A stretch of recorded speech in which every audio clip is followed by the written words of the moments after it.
ok asalaamaaleykum wa rahmatullahi wa barakatuh maa ngi leen ziarat baax di leen nuyu di leen wax dal leen ak jàmm ci seen chaîne bi di Al Moukhtar. Voilà, donc bu fekkee li mooy première fois ngay tombé suñu ay vidéo moi c'est Al Moukhtar. Donc chaîne bi dañ fi jàllal lépp loo xam ne dafa am njariñ mais surtout rawatina bu fekkee wàllum technologie wàllum crypto-monnaie tout ça daf la intéressé. Voilà, donc mën nga abonné te bës cloche de notification bi nga partagé aussi nga aimé vidéo bi. Voilà, donc comme ni nga xamante ni moom lañ ko defee woon ci suñu vidéo bi nga xamante ni moom moo jiitu wax nañ leen lan mooy crypto-monnaie. Donc voilà, donc fekkee yow mi seetaan ko vidéo boobu dinaa teg lien bi ci barre description bi wala ma teg ko juste à côté donc pour nga mën a seetaan vidéo boobu wala boo kii après nga dugg ci chaîne bi nga mën a seetaan vidéo boobu nga xamante ni wax nañ ci lan mooy crypto-monnaie. Voilà, donc loolu lépp leeral nañ ko ci. Voilà, suñu vidéo tey bi nag pour gagner du temps dañuy wax ci histoire crypto-monnaie comme ni ngeen ko gisee histoire crypto-monnaie. Donc ñu tënk ko ci 5 points ci juróomi poñ yi nga xam ne ci lañ koy tënk mooy début crypto-monnaie wala monnaie financière et tout. Voilà, donc maanaam wax tuuti ci évolution bi nga xamante ni am na ci wàllum xaalis. Voilà, donc et tout. Deuxièmement bi ñu ñëw ci maanaam crypto bi nga xamante ni moom lañ njëkk a créé et tout, kañ lañ ko créé kenn moo ko créé. Troisième point bi ñu wax ci évolution bi yeneen crypto yi nga xam ne judduwaat nañ. waaye quatrième point bi aussi ñu wax ci défi ak succès bi nga xamante ni crypto-monnaie am na ko. waaye itam cinquième point bi ñu wax ci avenir u crypto-monnaie. Voilà, donc d'abord pour commencer crypto-monnaie aussi bala ma cee ñëw tuuti xam ngeen ne jamono day évoluer maanaam jamono day dox. Voilà, loolu nag gis ngeen par exemple bu ñu ñëwee par exemple bu ñu jëlee Sénégal comme exemple mën nañu ñëw xool ay jamono ci ginnaaw ku nekk bitim réew bëggoon a yónnee sa njaboot xaalis et tout fa nga ko daan jaaralee ci banque yi rek ngay mën a dem nga retirer ko. Voilà, donc ay Western Union yàgg nañ ay Ria et tout ba ne yooyu jamono di gën a dox ba ay Wari ñëw ay Joni donc voilà, donc comme que yàgguñ fi gis nga biñ jógee ci yooyu aussi tamit jamono di dox ba ay Orange Money maanaam da ngay gis ne loolu lépp day gën a évoluer di gën a maanaam jot xaalis di gën a yomb. Voilà, ay Orange Money juddu ba ci tey ni Wave ñëwee concurrence bi am et tout loolu lépp gën a yombal wàllum jot ak yónnee xaalis. Voilà, nga xam ne tey dem nañ ba nit ki soxlaatul yor cash maanaam par exemple pour fay et tout. Voilà, par exemple ñun par exemple mën naa ne boo jëlee sa benn suñu maam yi wala nga wax leen tey bu ma soxlaa xaalis boo leen doon wan xaalis ci ay numéro duñ la kii dana la lii xaw ma ko. waaw léegi nag noonu la demee maanaam noonu jamono di évoluer ndànk-ndànk yoo xam ne yéen teg ngeen seen bët maanaam jamono taxawul day daw ak surtout ak ni technologie di doxee léegi maanaam ay vitesse yu bari lay daw ngir mu taxawul. waaw nga xam ne tey Sénégal dem nañ ba xam ne Sénégal rek waxuma la yeneen réew yi boo génnee nga xam ne bari na ñoo xam ne duñ doxantoo sax cash léegi maanaam xaalis nii liquide kenn yoratu ko seen téléphone la ñuy yor moo xam seen carte bancaire dañ ko yor sax seen téléphone et tout nga xam ne dañuy ngay teg rek. Voilà, donc montant bi dem et tout nga xam ne kiyatul jafeetul même au Sénégal taximan yi yeeg yëpp et tout léegi ñu ngi commencé adapté wu. Taxi boo dugg di nga gis parfois nga gis mu yor benn QR maanaam code bi nga xam te ne moom ngay scanner pour numéro bi génn direct et tout voilà mu andil la ko nga mën ko transférer sa xaalis bi nga xam te ne moom nga ko bëgg a jox nga maanaam nga fay jaarale ko ci yooyu et tout. Voilà, gis ngeen nga xam ne jamono moom mooy dox. waaw xam nga vidéo bi jàll bu ngeen fàtte ko leeral naa leen crypto-monnaie monnaie numérique la et tout nekk la monnaie boo xam te ni aussi mënee su koo laal et tout. Voilà, nekkul loo xam ne comme liquide la comme ni ngeen xamee yeneen monnaie waaye pour wax leen rek ni nga xam te ni moom la wàllum finance wala financièrement affaire yi di doxee di gaaw ni muy gaawee ni muy soppi ko et tout nga xam ne jamono comme ni ma ko waxee léegi taxawut aussi tamit day dox. waaw nga xam ne tey lépp looy jënd wala par exemple foo mën di dem ngay voyage wala et tout soxlawul nga yor xaalis dem pour retirer ko pour mën ci fay pour mën ko jëfandikoo déedéet waaye rek doy na la rek ki nga xamante ni moom nga ko seqal mu accepté nga mën koo fay ci numéro et tout donte ba léegi des na bari na ñoo xam ne tey boo leen ko bëggee fay maanaam adapté amaguñ adaptation boobu noonu parce que même Sénégal bi ma fa mujjee rek da ngay gis yenn borom yoo xam ne boo fa duggee boo leen bëggee fay Wave et tout dañuy bañ. Voilà, donc peut-être xëy na am na luñ ci ragal et tout mais loolu lépp da ngay gis ne amaana xaw a nekk en retard yu ci bari moom moo koy waral wala amaana it xëy na dañ leen ci nax et tout mais loolu lépp da ngay xam ne maanaam dañu war a adapté wu ak loolu parce que amatuñu choix maanaam forcément ci loolu lañ jëm voilà donc ñi nga xam ne teel nañ ko comprendre da ngay gis ne maanaam ki nga xam ne dafa joxe plus d'options de paiement voilà donc moom moo ciy gën a génn voilà donc nga xam ne loolu lépp day yombal jënd beeg jaay bi wala sa liggéey tey boo ci adapté yooyu yëpp moo xam paiement voilà donc via Wave Orange Money et tout soxlawul nit ki di ñëw di yor liquide rek wala dem retirer pour andi la sa xaalis voilà donc loolu lépp da koy yombal kon xaalis gis ngeen ni mu évoluer maanaam nga xam ne booy fay soxlaatoo joxe liquide et tout ça gis ngeen évolution bi ci am ba noonu nga xamante ni noonu la par exemple crypto monnaie juddoom ba xam ne banques yi niñ daan soxlaa banques yi bu njëkk wala xaalis ni ñu daan soreetu ñu noonu léegi li ñuy wax monnaie numérique juddu comme Orange Money et tout yooyu nga xam ne soxlaatoo yor xaalis bi liquide mais mën nga fay boo soxlaa sa xaalis tamit war nga am nga loo xam te ni da nga koy def sa compte Orange Money ci sa compte Wave et tout pour mu gën la jege nga xam ne soxlaatoo dem ci banque bi pour mën a retirer ñu lay wax wala tey dimanche la et tout bàyyi dama ba suba xaalis amul gab bi di am problème et tout gën na la jege voilà ñuy wax portefeuille money am nga ko ci sa portefeuille boo xamante ni tey boo ko soxlaa jëfandikoo dina yomb donc gis ngeen évolution boobu yëpp nga xam ne am na ci wàllum xaalis bi voilà donc ci noonu itam comme waxoon naa leen ko dañuy jàll ci la ñuy jàlle ci suñu deuxième point bi mooy juddu bitcoin wala par exemple crypto bi nga xam ne moom la ñu njëkk a créé xam nga bu ñu waxee crypto monnaie leeraloon naa ko mais crypto bi nga xam ne moom moo ci gën a mag moom moo ci njëkk a juddu wala moom lañ njëkk a créé moom mooy bitcoin ñu bari ñi ngi dégg ñuy wax bitcoin comme ni ma ko waxee woon sama vidéo bi jàll ñu bari dañuy jaawale dana bu ñu déggee wax bitcoin lan mooy bitcoin ak crypto voilà donc waxoon naa leen ne moom mooy crypto bi nga xamante ni moom la ñu njëkk a créé ci crypto yi voilà léegi bitcoin moom mi nag wax naa leen kon ñi ngi ko créé en 2009 après crise bi nga xamante ni amoon na en 2008 crise bu métti voilà ci la ñu créé waale bitcoin boobu ñu ngi ko créé en janvier 2009 weeru janvier 2009 la ñu créé li nga xamante ni moom mooy bitcoin bitcoin moom mi nag ki ko créé mi ngi tudd Satoshi Nakamoto voilà Satoshi Nakamoto Satoshi moom nag voilà donc nekkul koo xamante ni en tout cas ku ñu identifié carrément la personne boo xamante ni comme ni nga xam ay Elon Musk ni nga xam ay Bill Gates et tout voilà nekkul comme noonu donc en tout cas loolu la ñu xam ci moom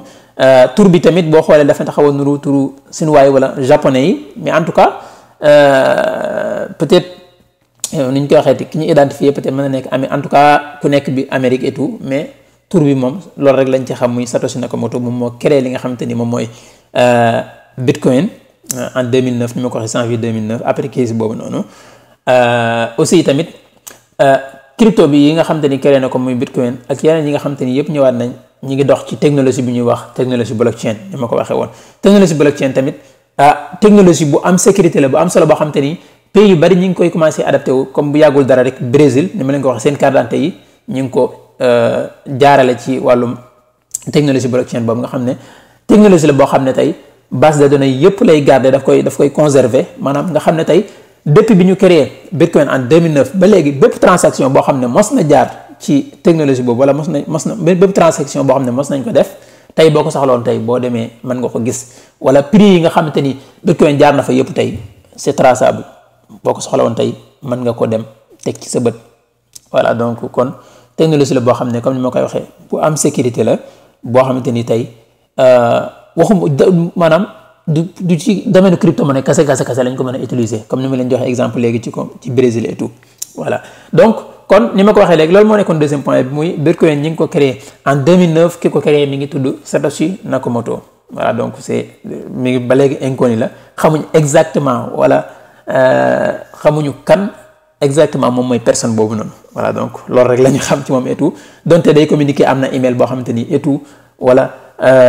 white paper bi nga xamante ni am na ko muy maanaam feuille de route wala papier blanc bi nga xamante ni bitcoin am na ko projet yi yëpp et tout lu ñu mën a am accès la mais en tout cas moom en personne moom voilà c'est toujours inconnu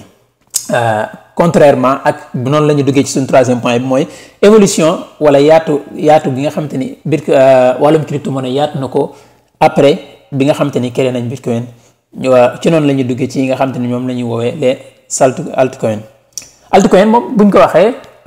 ngeen xam ne moom mooy bépp crypto boo xamante ni créé nañ ko après bitcoin donc comme Ethereum voilà donc moom mooy crypto bi gën a mag après Bitcoin donte mën naa bañ a wax ne moom moo ci ëpp prix non mais bi ci gën a mag voilà. Contrairement nag ak Bitcoin ay Ethereum yi et tout yii yëpp xam nañ maanaam personnes yi nga xamante ni ñoom ñoo leen créé dañ leen di gis et tout xam nañ leen voilà moo xam XRP ñu koy wax Ripple aussi wala Litecoin voilà donc yooyu yëpp wala BNB bu muy crypto bu Binance et tout yooyu yëpp ay crypto la yoo xam ne kii leen créé xam nañ leen et tout maanaam gis ngeen kon li nga xamante ni marché wu crypto-monnaie noonu la évoluer ba yeneen judduwaat waaw ba tey fi may wax ak yéen yi ay milliers wala maanaam en tout cas ay junni crypto bu ko rombul sax ay millions ñi ngi existé ci marché bi maanaam ay crypto yu bare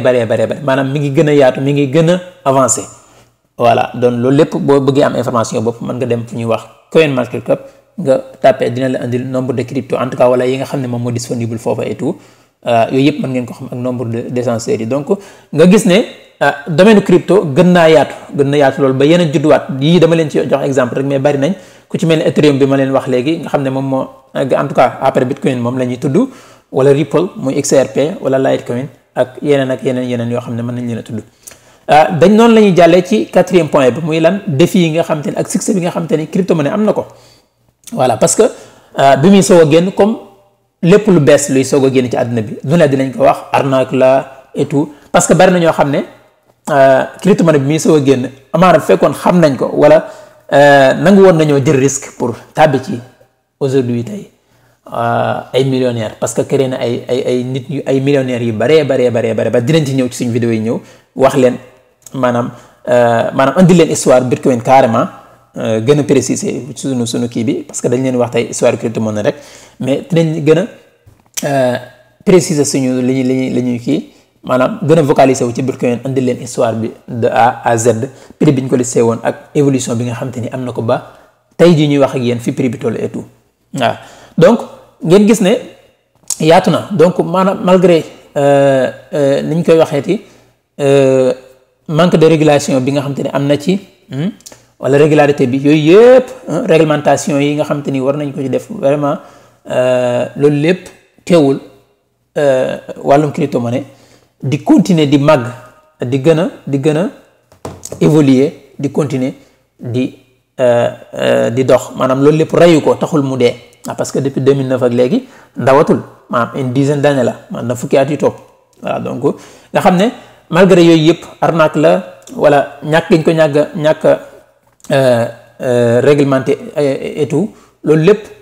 taxul mu maanaam mu dee wala mu disparaître voilà nga xam ne loolu lépp ànd ak loolu lépp surtout bi nga xam te ne moom mooy Bitcoin prix bi mi ngi gën a kii maanaam mi ngi gën a évoluer di yéeg ak a wàcc et tout niki noonu itam yeneen crypto yi maanaam mi ngi reste debout ba léegi voilà mi ngi reste debout loolu wàññiwu ko dara parce que ni ma koy waxee marché la boo xam ne tey yemul ak yeneen dollar wala leneen nga xam ne gars yi mën nañ ko téye manipuler ko nu mu leen neexee voilà nga xam ne comme si que day dépendre ci réew tel wala président tel wala non malgré nag am na par exemple ñi nekk ci domaine dinañ ko xam ay informations yoo xam ne wala ay personnes yoo xam ne seen wax mën na influencer domaine bi et tout mais ba tey ni ma ko waxee dafa nekk domaine boo xam ne nekkul domaine boo xam ne dafa nekk domaine boo xam ne nit ki maanaam baasewul rek ci kenn wala ci ñenn ngir mën a voilà donc nga xam ne mën na xëy disparaître parce que diw nee na nangam déedéet voilà doxewul noonu voilà donc loolu moom moo nekkoon 4e point bi kon vraiment ànd ak loolu lépp ni ma ko waxee muy gën a am sécurité gën a taxawaat di gën a garder ay valeur am aussi nga xam ne yu bari yuñ ci doon tiit gis ngeen ni mu évoluer di gën a continuer dox parce que ni ma ko waxee 2009 ak léegi nekkul loo xamante ni at yu ndaw la parce que fukki at buñ ko waxee rek nekkatul loo xam ne lu ndaw la te mi ngi gën a continuer di wéy ci noonu la ñuy duggee ci suñu 5e point bi avenir du crypto-monnaie aussi voilà parce que bu ñu waxee ci avenir du crypto-monnaie aussi en tout cas bu ñu xoolee ci histoire am mën na nekk loo xamante ni dañuy wax ne avenir bu garanti la aussi voilà donc on sait jamais nag voilà amul mënuñu wax à 100% lii moo ci xew et tout déedéet nekku on n'est pas là pour ça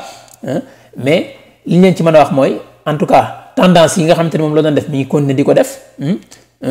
bu ñu xoolee tamit histoire bi nga xamante ni moom moo dox histoire crypto-monnaie wala bitcoin ba léegi ñi ngi ci logique boobu noonu voilà ñi ngi ci logique boobu noonu vi itam bu ñu xoolee itam li nga xamante ni maanaam ñoo xamante ni démb dañ daan xalaat